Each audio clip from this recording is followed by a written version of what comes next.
Bom dia, queridas! Estou aqui numa maratona. Eu estou gravando todos os estudos num dia só, com a mesma roupinha. E hoje eu estou aqui para compartilhar com vocês o capítulo 2 de Colossenses, né? E eu vou fazer um pouquinho diferente do que eu fiz no capítulo 1. Eu não vou ler todo o capítulo. Eu vou mais ajudar vocês com algumas ideias que estão no background para que vocês possam então compreender e fazerem a leitura de uma maneira mais compreensiva. Então, Paulo começa, né, descrevendo o interesse deles pelos colossenses, e aqui que ele revela a intenção dessa carta. A intenção dessa carta seria encorajá-los, fortalecê-los, para que eles tivessem convicção e entendimento pleno, né, do Evangelho de Cristo, que entendesse a sabedoria e o conhecimento e não se deixassem enganar por raciocínios falazes. Porque o que nós vamos ver aqui nesse capítulo é que os colossenses estavam sendo influenciados por algumas ideias errôneas, ok? Eles estavam sendo influenciados pelo asceticismo. O asceticismo é uma teoria que acredita que tudo que vem do corpo é ruim, que o nosso corpo é pecaminoso e tudo que é do corpo é ruim e vai gerar mal na sua vida. Então, os ascetas, eles acreditam que para atingir um nível de espiritualidade maior, você precisa fazer jejum sem cessar, você precisa mortificar o seu corpo, se abster de sexo, se abster de comidas, você tem que negar o seu corpo. Existia até a prática do martírio, né? E essa teoria ascética, que era uma filosofia grega, também influenciou muito a Idade Média. Então, se você já viu esses filmes em que os monges se isolavam do mundo e se batiam com chicote porque estavam em pecado, né? Tentando se livrar da tentação da carne através da punição do próprio corpo, tudo é influência dessa teoria ascética que acredita que você tem que se sacrificar e sacrificar o corpo e não satisfazer os desejos básicos do corpo, como o apetite por comida, o apetite sexual, para atingir um nível de espiritualidade. Isso também é muito comum hoje em dia nas religiões orientais, no budismo, por exemplo, né? Existem essas práticas. Mas Paulo está dizendo que isso não é o verdadeiro evangelho, que não é isso. Que você fazer esses sacrifícios e essas punições corporais não é o que vai te trazer salvação e plenitude espiritual.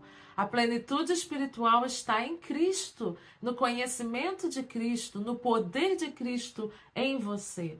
Não em sacrifícios e coisas do tipo. Não é? Deus nos criou com desejos que são naturais e que são saudáveis. O desejo de comer, o desejo de praticar o sexo, desde que você pratique o sexo da forma que Deus criou para que ele fosse praticado, né? Não existe problema nenhum em relação a isso, né? Na Idade Média existia aquela ideia de que a menina que era virgem, ela era mais espiritual, e aquelas que continuavam virgens, então daí essa ideia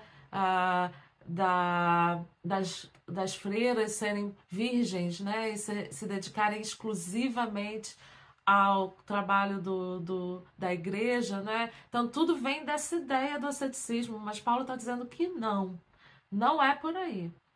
Outra ideia que está por trás aqui de tudo que Paulo está dizendo no capítulo 2 é a ideia do judaísmo, de que os novos cristãos teriam que se adaptar às práticas judaicas, de obedecer o sábado, né, de cumprir certos rituais que são tradicionais na religião judaica.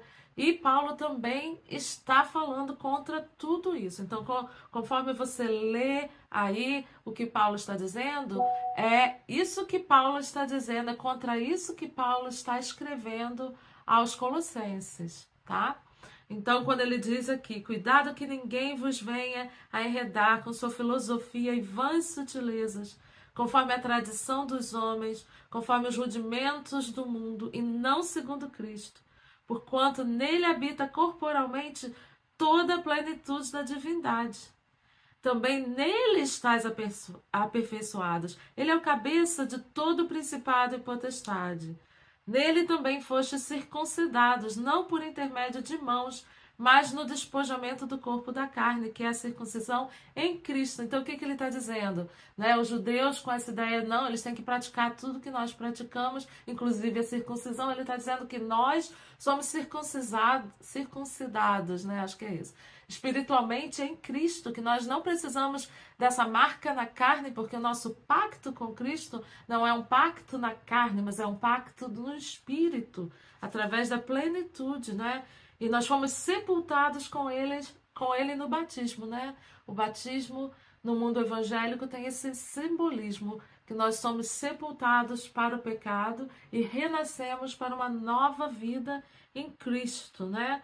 Mediante a fé no poder de Deus que ressuscitou dentre os mortos. E a vós outros que estáveis mortos pelas suas transgressões e pela incircuncisão da vossa carne, vos deu vida juntamente com ele, perdoando todos os nossos delitos.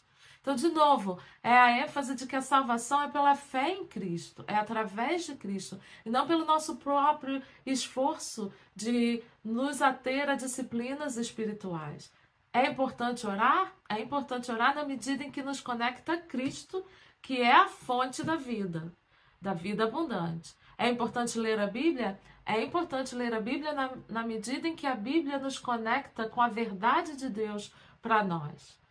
Existe a prática do jejum na Bíblia por alguns dias com objetivos específicos? Existe, mas não é através do jejum que nós vamos nos tornar mais espirituais ou menos espirituais, né? Existe o jejum bíblico, sim, mas não é nisso que está baseada a nossa salvação, em primeiro lugar, e não é no orgulho dessas práticas, né, que nós vamos nos tornar mais espirituais e mais especiais. E às vezes existe essa tentação do orgulho por parte de alguns. Eu falo em línguas, então eu sou mais especial do que os outros. Eu tenho visões, então eu sou mais especial do que os outros. Olha para mim, eu jejuo, outros não jejuam, então eu sou mais especial. Isso é orgulho. E isso é errado, e Paulo está combatendo isso. E ele termina esse capítulo dizendo assim: se morrestes com Cristo para os rudimentos do mundo, porque como se vivesseis no mundo, vos sujeitais a ordenanças. Não manuseieis isto, não provaves aquilo, não toques aquilo outro, segundo os preceitos e doutrinas dos homens, porque todas essas coisas com o uso se destroem. Tais coisas, com efeito, têm aparência de sabedoria, como culto de si mesmo e de falsa humildade e de rigor ascético, todavia não tem valor algum contra a sensualidade. Ou não tem valor algum em algumas outras traduções sobre a concupiscência da carne, sobre os desejos da carne. Então, esse é um alerta para nós de que viver a vida plena em Cristo, né? E ter a salvação e viver sem pecado é uma questão de comunhão com Cristo. É através de Cristo que nós nos livramos de tudo isso. Não é através de práticas. Não há prática alguma que a gente possa realizar que vá substituir a vida plena que nós vamos ter se nós estivermos em Cristo. Se nós deixarmos Cristo nos transformar através do Espírito Santo em nós. Então, não se liguem no que o mundo está dizendo. O mundo diz muitas mentiras, né? E esse capítulo nos desafia a questionarmos as mentiras que estão na nossa cultura, que dizem, não esquenta não, Deus perdoa, vive do jeito que você quiser, ou que diz assim, qualquer caminho leva a Deus. Eu vou orar para o demônio e para Deus, acendo uma vela para o demônio e para Deus, né? Havia também naquele momento ali em Colossos muito sincretismo religioso, uma mistura de várias crenças em vários deuses e vários pensamentos e várias filosofias, né? Assim como existe hoje nos nossos dias, né? A gente tem as religiões orientais aí, com todas essas práticas ascéticas, né? A gente tem até mesmo no mundo evangélico aqueles que estão valorizando práticas ao invés de valorizarem a essência do evangelho e a essência do estar em Cristo. Então, vamos questionar tudo isso à luz do que a palavra de Deus nos diz. O negócio é estar firmado no que a palavra diz, estar firmado nos preceitos de Deus, nesse novo testamento com Cristo, que é feito através do Espírito. E o Espírito nos guiará na verdade através da Bíblia. Nós não precisamos nos basear nas falsidades que estão por aí.